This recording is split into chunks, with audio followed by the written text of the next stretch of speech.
नमस्कार विद्यार्थी मित्रांनो, सहकारी या विषयातील प्रकरण क्रमांक 4 आपण पाहतोय पहा, ज्याचं नाव आहे सहकारी संस्थेची स्थापना। मागील व्हिडिओमध्ये आपण सहकारी संस्थेची स्थापना कोण करतं आणि कशा पद्धतीने ती केली जाते त्याची अवस्था किंवा टप्पे पाहत होतो पहा। त्यातील पहिली जी काही अवस्था आहे प्रवर्तन अवस्था, त्या संदर्भातली माहिती आपण मागच्या व्हिडिओमध्ये पाहिलेली पहा। आता आपल्याला सहकारी संस्थेची जी काही दुसरी अवस्था आहे तिला नोंदणी अवस्था असं म्हटलं जातं पहा, तर त्या संदर्भामध्ये माहिती पाहायची आहे। पहा, आता आपल्याला माहिती पहा की ज्या काही सहकारी संस्था असतात त्या आर्थिकदृष्ट्या दुर्बल घटकातील लोकांनी सामूहिक हितासाठी सहकारी संस्थेची स्थापना केलेली असते किंवा स्वतःच्या आर्थिक प्रगतीसाठी स्वच्छेने आणि समानतेच्या तत्वावर आर्थिकदृष्ट्या दुर्बल व्यक्तींनी स्थापन केलेली संघटना म्हणजे सहकारी संस्था असं आपण त्याला म्हणत असतो। आणि या संस्थेचा मुख्य उद्देश हा नफा मिळवणे नसून आपल्या सभासदांना सेवा प्रदान करणे हा असतो। मग ह्या ज्या काही सहकारी संस्था असतात त्या स्थापन करण्यासाठी 2 टप्प्यातनं त्यांना जावं लागतं किंवा 2 अवस्था पूर्ण कराव्या लागतात पहा। तर त्यातली पहिली अवस्था आपण मागच्या व्हिडिओमध्ये पाहिलेली ती म्हणजे प्रवर्तन अवस्था। आता आपल्याला त्याची दुसरी अवस्था पाहायची ती म्हणजे नोंदणी अवस्था। ज्यावेळेस प्रवर्तन अवस्था पूर्ण होते ती पूर्ण झाल्यानंतर नोंदणी अवस्था सुरू होत असते। सहकारी संस्थेला जर कायदेशीर अस्तित्व प्राप्त करायचं असेल तर तिची नोंदणी होणं गरजेचं असतं आणि या अवस्थेतील सर्व बाबी हे औपचारिक स्वरूपाच्या असतात। म्हणजे सहकारी संस्थेला कायदेशीर अस्तित्व प्राप्त होण्यासाठी तिची नोंदणी होणं गरजेचं असतं। या बाबी पूर्ण केल्यानंतर सहकारी संस्थेची नोंदणी ही होत असते आणि त्यासाठी नोंदणी अवस्था ही महत्त्वाची मानली जाते। आता ही जी काही नोंदणी अवस्था आहे पहा, त्या नोंदणी अवस्थेतील वेगवेगळे टप्पे आपल्याला पाहायचेत पहा। त्यामध्ये पहिला टप्पा येतो म्हणजे प्राथमिक किंवा औपचारिक सभा बोलवणे। नंतर दुसरी बाब आहे नियोजित सहकारी संस्थेचे बँकेत खाते उघडणे। त्यानंतर तिसरा टप्पा आहे पहा नोंदणी प्रस्ताव सादर करणे।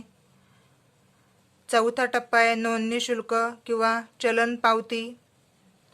5वा टप्पा आहे नोंदणी अर्जाची नोंद करणे। 6वा टप्पा आहे निबंधकामार्फत नोंदणी अर्जाची छाननी करणे। त्यानंतर सहकारी संस्था नोंदणी आणि वर्गीकरण आणि शेवटी नोंदणी प्रमाणपत्र। म्हणजे नोंदणी अवस्थेमध्ये हे वेगवेगळे टप्पे त्या ठिकाणी त्या सहकारी संस्थेला नोंदणी संदर्भात पूर्ण करावे लागतात। आता ह्याची थोडक्यात माहिती आपण जाणून घेऊया। पहा, आता नोंदणी अवस्थेतील पहिला टप्पा आहे तो म्हणजे प्राथमिक किंवा औपचारिक सभा बोलवणे। ज्यावेळेस प्रवर्तन अवस्था पूर्ण होते त्यावेळेस नोंदणी अवस्थेला सुरुवात होत असते आणि त्या नोंदणी अवस्थेतील पहिली अवस्था आहे की पहिला टप्पा आहे तो म्हणजे औपचारिक सभा बोलवणे। जी काही नियोजित संस्था असते सहकारी संस्था त्या संस्थेची नोंदणीपूर्व तयारी करून प्रवर्तक हे सभासदांची प्राथमिक सभा बोलवत असतात। कोण सभासदांची सभा बोलवत असतात तर ते म्हणजे प्रवर्तक, ज्यांच्या मनामध्ये सहकारी संस्था स्थापन करण्याचा विचार येत असतो पहा त्यांना आपण प्रवर्तक म्हणतो। मग असे जे काही प्रवर्तक असतात ते सभासदांची प्राथमिक सभा बोलवत असतात।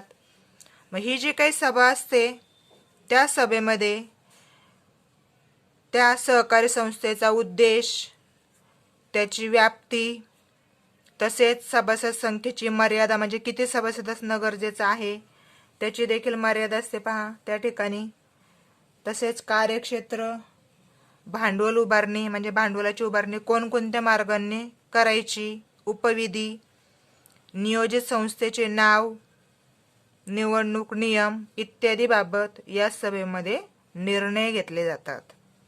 तसेच या सभेच्या कामकाजाच्या इतिवृत्ताची एक प्रत नोंदणी अर्जासोबत जोडावी लागते. आता इतिवृत्त म्हणजे काय, तर सभेतील कामकाजाच्या लेखी स्वरूपातील त्याच्यामध्ये नोंदी असतात. आणि उपविधी किंवा ज्याला आपण पोट नियम असंही म्हणतो पहा, तर यामध्ये सहकारी संस्थेच्या दैनंदिन कामकाजाचे नियम असतात, त्याला उपविधी असं म्हटलं जातं. म्हणजे सहकारी संस्थेची जी काही नोंदणी अवस्था आहे त्यामधला पहिला अतिशय महत्त्वाचा टप्पा असतो तो म्हणजे काय केलं जातं, तर प्रवर्तक हे सभासदांची एक सभा बोलवत असतात. मग त्या सभेमध्ये संस्थेचा उद्देश, सभासदांची संख्या, त्याचं कार्यक्षेत्र, भांडवलाची उभारणी, तसेच त्या संस्थेचं नाव आणि निवडणुकीचे नियम इत्यादी बाबत निर्णय घेतले जातात. तसेच या सभेमध्ये जे काही कामकाज होत असतं त्या कामकाजाच्या इतिवृत्ताची एक प्रत ही नोंदणी अर्जासोबत जोडावी लागते. त्यानंतर नोंदणी अवस्थेतील दुसरा टप्पा आहे पहा, तो म्हणजे नियोजित सहकारी संस्थेचे बँकेत खाते उघडणे. जी काही सहकारी संस्था आता आपण स्थापन करतोय किंवा ते प्रवर्तक सुरू करतायत पहा, स्थापना करतायत, तर ती जी काही सहकारी संस्था असते ती नियोजित सहकारी संस्था स्थापनेचा निर्णय हा प्राथमिक सभेमध्ये मंजूर झाल्यानंतर जिल्हा उपनिबंधकाच्या परवानगीने जिल्हा मध्यवर्ती सहकारी बँकेमध्ये त्या संस्थेचं खातं उघडलं जातं.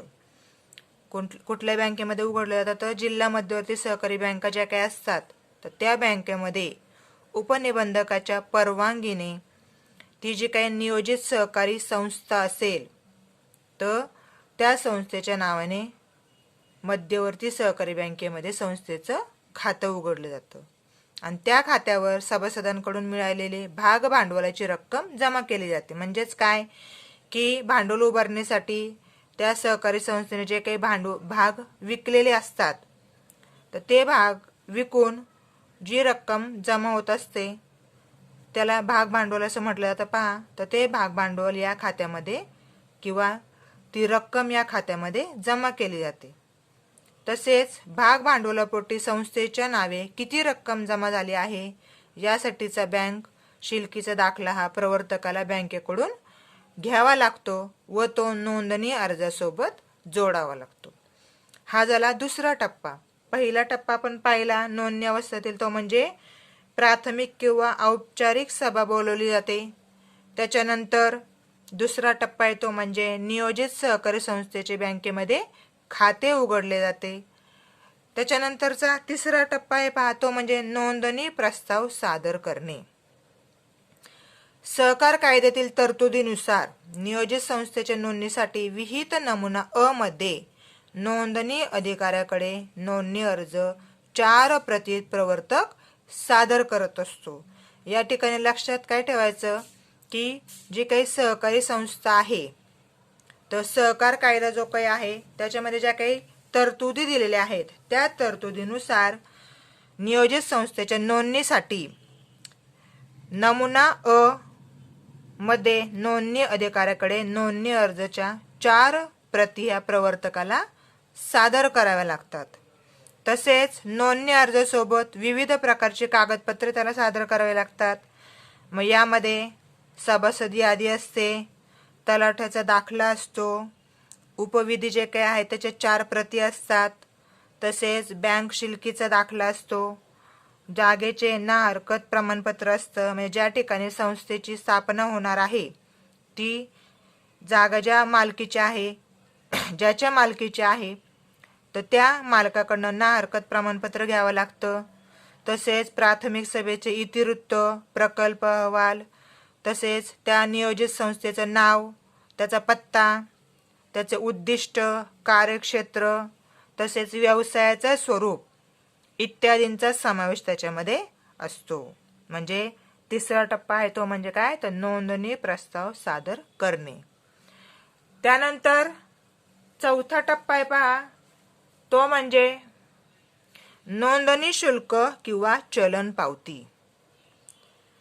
आता महाराष्ट्र राज्य सहकारी संस्था अधिनियम 1961 नुसार सहकारी संस्थेची नोंदणी शुल्क शासकीय कोषागारात भरावे लागते. म्हणजे ज्यावेळेस त्या सहकारी संस्थेची नोंदणी करायची असते त्यावेळेस त्या संस्थेला नोंदणी शुल्क भरावं लागतं.